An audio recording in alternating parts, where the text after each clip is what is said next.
What's going on, beautiful people? We're back again with another Mental Max Out podcast, and I am so excited. And I know you think you hear that every time, but I mean it every single time that you're back. First time, new, it doesn't matter. We are so happy that you're here because it's a journey.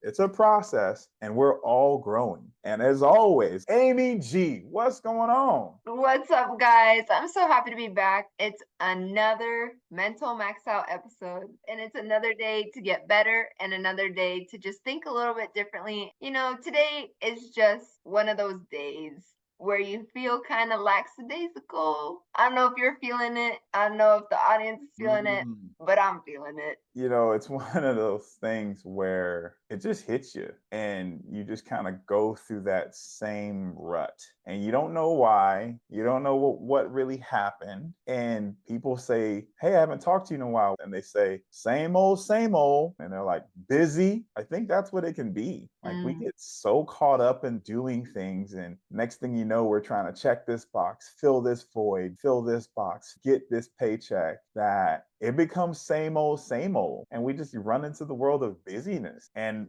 I just sometimes think about, like, is that me? Is that you out there listening, just running into the world of it's now same old, same old? The busyness has now become the number one priority. And so it's cool that we're talking about this because we want to talk about recognizing the need for rest and how important that is on just us and our well-being and our livelihood and how much it helps us. So sometimes I just get caught up with the motions and I just go day by day and I don't think about what I need to do to get through the day. And then I realize I'm just so tired because I'm not taking the time to be intentional and notice where I need to rest. We just want to talk to you today about when is the time to rest? How do you rest? When do you rest? When is it the right time to rest?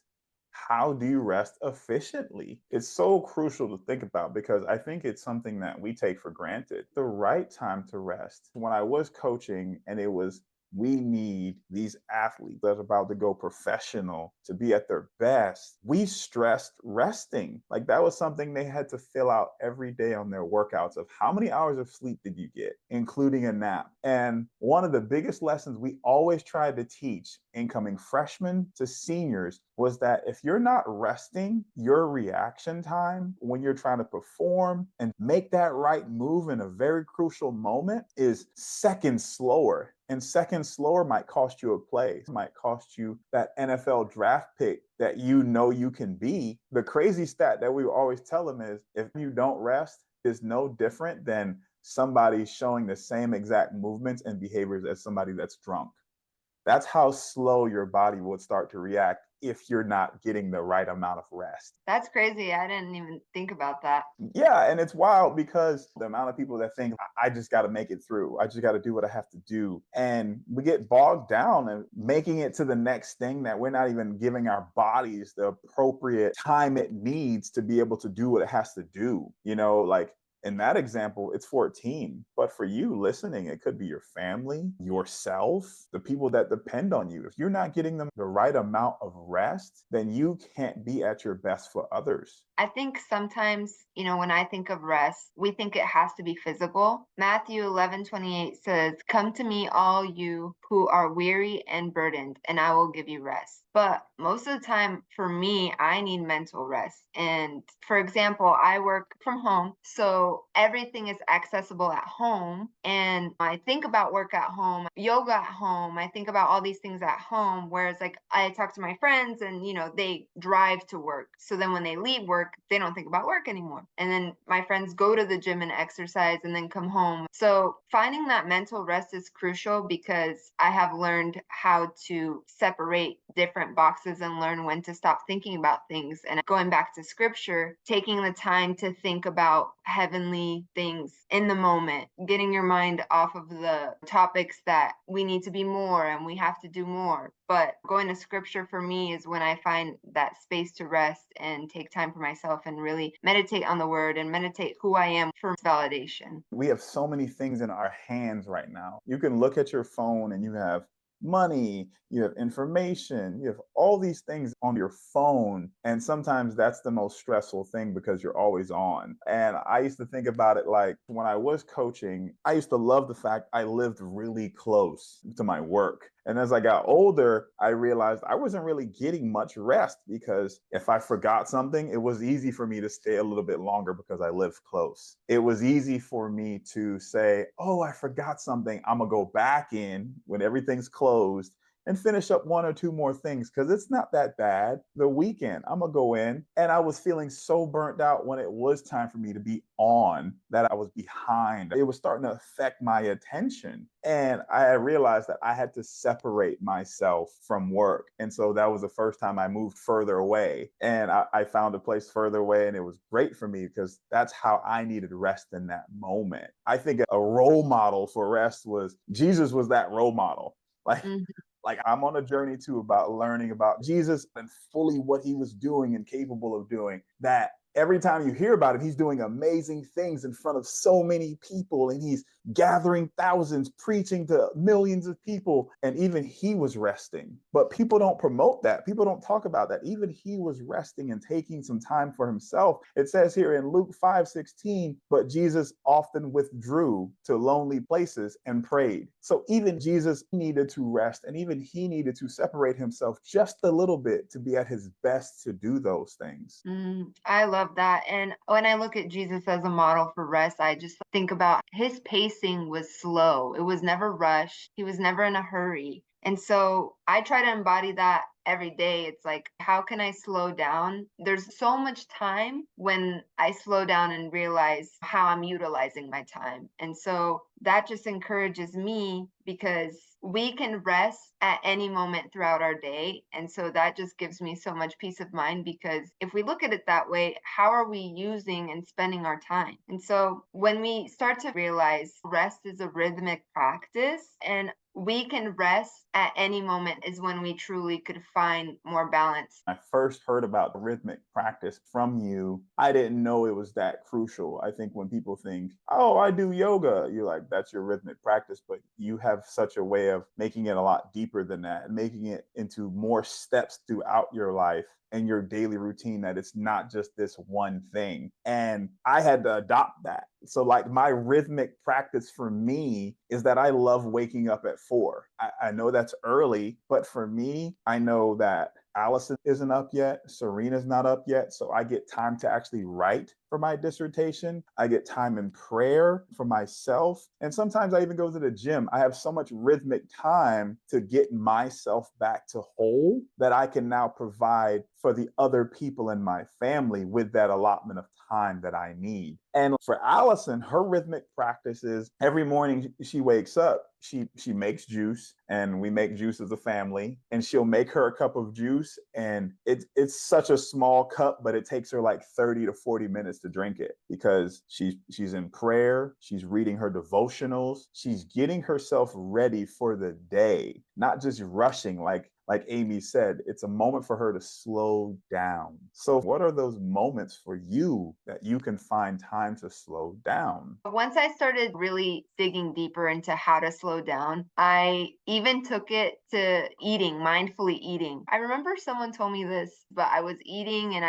I always eat pretty fast. My whole family eats pretty fast. So I just scarf it down, ready to go, go, go, go naturally. But it was so cool because my friend one time said, slow down and think about where this food came from and think about the farmers that had to plant the seed and then for the food to grow and then go into the truck and the truck is going to take you to the grocery store. Then you go and buy the food and it just goes back to that connection, digging a little bit deeper about our day-to-day tasks that sometimes we kind of look past. And ever since she told me that, I really thought to myself, that's so crazy. We just go through the motions without even thinking. There's beautiful blessings right in front of us each and every second and every moment. And that truly stood out to me. So sometimes if I remember, because your girl ain't perfect, I'll stop and pray for my food and think about, where it came and slow down and really take the time to allow the food to nurture my body. In Genesis 2 2, by the seventh day, God had finished the work he had been doing. So the seventh day he rested from all of his work. And I think about that in such amazement that God is creating the world, creating the universe, and he even rested to, Mhm. number one, pause, slow down, but also acknowledge what he's doing. Acknowledge like this is good. And I love that it says that this is good, because there's so many times when you do slow down, you can acknowledge all the accomplishments that you have going for you. And sometimes I think when you call up your friends, you see people we haven't seen in a long time, and they say, same old, things have been busy. I think we're not resting and giving ourselves that credit to say, this is good. Yes, I'm busy, but my family is good. Things are tough, but my marriage is good. Things Mhm. are fast, but work is good, because we're just going and trying to check off boxes. I'm twice the size of Allison, and she always eats faster than me. Because I love taking my time with every single bite. I love feeling every single bite, chewing every single bite. And now with Serena, her brain is so like, I want to see everything. I want to play with everything. But before I play with it, I want to check it out and slow down. And I like to think she got that from me, of just slowing down. So when you think to yourself, what are some of those things that we can find better times to now slow down with and say they are good? Sometimes rest could feel like, I don't know if you guys feel this way, but sometimes when I take rest, I start to feel guilty or unproductive. And that is something that I tend to struggle with, because as a woman and growing up around women who are just go getters, like my mom, she's so driven, and I'm so lucky to have the role model of a mom that she is. She always goes, goes, goes. And the people around me have always been women that want to succeed and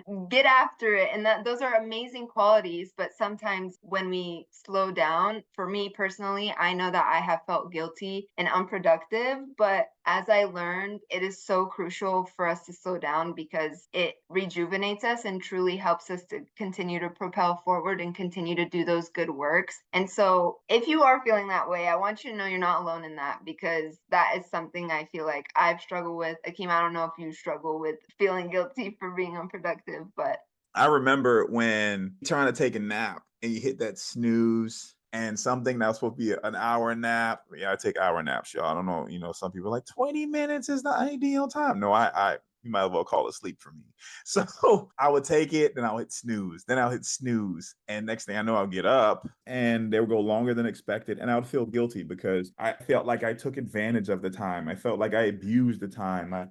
I should have been more involved, and I wasn't. And that really affected me, and that really made me feel so bad and so guilty. And I just started to now change my process of how I looked at it. I started to adjust to say, well, if you needed the rest, then your body took it. So one of the big adjustments that me and Allison did was we would set alarms most of the time, because she would have to get ready for work, or we would have to get ready for the next day. But if it was a day we didn't have anything, we would let the whole family sleep in, because we would just wake up naturally. So if you slept a little bit longer, that's okay, because that's what your body needed. Sometimes just ask yourself, what does your body need? Can you provide that? Or there's somebody that is closely related to you or that you're having to deal with as far as a relationship. Can they provide that? And now it just comes to asking them, hey, can I get 20 more minutes of just some me time? Hey, can I take a second here because I actually need just a little bit more time to finish up what I have to do? And that gives you the ability to rest, but also renew yourself to pour back into others. One of the craziest things that I've ever experienced was the beginning of Serena's life and mom guilt. It was crazy. Something I have heard about a lot, but I never really experienced it. And no matter what Allison did, it was there. So if she rested, she felt guilty. If she was being a mom, she felt guilty because she couldn't rest. So every day we have been trying to balance, how can she find rest in being a mother and still renew herself for what she needs to do to be productive for herself first, and then the family will fall into place. So what are some of those things that will renew you to be the best version of you? right. I've heard the saying that if you don't take time to rest, your body will do it for you. So it'll force you into rest. So then you'll start getting sick and you'll start feeling weaker. Your mind won't be working right. And it just is worse to get to that burnout spot than it is to just take some moments of peace for yourself. And, with Allison going through that mom guilt, I feel like it's that need of not doing enough. And I feel like a lot of women could relate that, or even men too, like a lot of people could relate that, oh, I'm not doing enough. And if I need to do more, that's going to get me further, or I'm going to accomplish, or finally reach that goal. But in reality, the more you start to listen to yourself and start to go to the rhythm of your pace, you'll start to see that the things will naturally fall into place and you'll find that balance. And that just takes us to finding balance and trusting God and understanding that as long as you sow seeds and you're watering them, God will do the rest with the growth that we can't see. And that could be hard because it requires trust. Trust is such an important aspect of it too, because it says in Psalms 46:10, be still and know that I am God. And when you hear that, it just goes like, oh yeah, I need to pause. Oh yeah, I just need to just relax. But that's not that easy because everything is go, go, go. Everybody looks like they became successful overnight. Everyone is selling you a program to get your body in shape in 30 days, to burn that belly fat, to make this certain amount of money within a certain amount of days. And so when you don't do that, it makes you feel like you're being lazy. It makes you feel like you're not taking advantage of it. It feels like nowadays everything on your Instagram, if you do this, then you're going to get this. And in reality, God's plan isn't like that. You have to listen to your body, your pace, and your timing because your plan is only yours. I think people look at themselves like I'm a building and I should be a mansion. Like I should be a mansion. My job should be getting me this mansion in my mind. My family, my lifestyle should be in a mansion. And I think the more we learn that, that's what we want, but that's sometimes not the best for us. That's what we want, but that's not God's plan or his timing. And in a lot of those situations, I think we're under construction. I think when you look at our buildings, there are pieces missing, construction tape all around, there are building parts that have been covered up and they're getting rebuilt. And instead of being ashamed of those things, I think it's good to know that we're being molded into something that can withstand the tough time that's coming, that is ready for the next challenge that's ahead, because that's the true balance. That when your family is hitting the wall, you can be that support for them. That when you get let go from your job that you've been so loyal to, you can still support your other partner, that you still know that God has you. They hired you because of who you are, so another company will. And that's the construction that God's trying to create into you, instead of thinking, I'm this mansion, so why am I not perfect? I'm this person, so why is it not here in front of me? God's in this process of building you. Finding balance and building trust is not an overnight thing. And unfortunately, what Instagram, social media, all these things have made us believe, including me sometimes, we think it is. We feel like we should. And when we don't have those things, we feel almost lazy, almost insignificant. And that's not true. Like you are being put and molded into something that, because you're resting, doesn't make you lazy. Because you're resting to figure out what your next move is doesn't make you behind. It's putting you in a position to be the best version of yourself. But we need to continue to dig into ourselves. We need to continue to pour into others so they are willing to pour into us to help build who we are. And sometimes it's okay if you separate yourself from your phone. It's okay if you separate yourself from what others are telling you should do in 30 days, because it might not be your path. But that doesn't mean you're not being built for something amazing. Resting is a part of the process. And, we're just coming on here to remind you that you're allowed to rest. You have permission to rest. And I know that rest is so much sweeter when it's earned and you've earned it. And when you do it at a high level, everyone else benefits because you're now at your best. And if you're on here today, you just made yourself one step closer to being your best because you gave yourself a moment to rest. I love it, you guys. Thank you so much for tuning in to another MMO podcast episode. We're so happy you're tuning in. We're so happy to be here. And at the end of the day, we don't want you to think like us. We just want you to think differently.